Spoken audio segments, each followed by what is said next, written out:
Let's say that you go visit with the neighbor that lives next door, and you talk to her for a really long time, and then when you get back, your husband or your wife asks you, what did you talk about with her?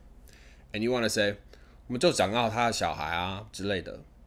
How would you say 之类的 in this situation if it was in English? Well, right here, you could say, and whatnot. It would look something like this. Oh, what did you guys talk about? Oh, we just talked about our kids and whatnot. You could also say, what have you, in this situation. But if you do that, you have to list off more than one item. It would look like this. Oh, we talked about her kids, her kids' school, how things are going with her husband, what have you. So she listed off more than one item and then said, what have you, at the end of it. Let's look at this next situation where a person asks their friend what they do for Christmas.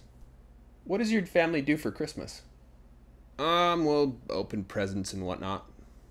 If they use what have you, it would look something like this. Oh, we'll open presents, go sledding, drink hot chocolate, what have you. So notice, when they listed more than one thing, they said what have you, but if they just wanted to keep it simple, they'd just say, oh, we just open presents and whatnot. So just keep in mind, if you say and whatnot, the vibe is kind of, I don't really want to tell you any more about it. So if I say, oh, we open presents and whatnot, I'm just saying, yeah, we open presents. That's about all we do. I don't really want to tell you any more about it because that's kind of boring to me. Now, if I say a bunch of things and say what have you, I'm just trying to provide as many things or many answers as I possibly can to your question. And the what have you is just kind of like, that's all I can think of for right now. So if I say, oh, we open presents, we go sledding, we drink hot chocolate, what have you.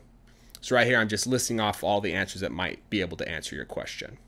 And those are some of the ways that we express 之类的 or 什么的 in English.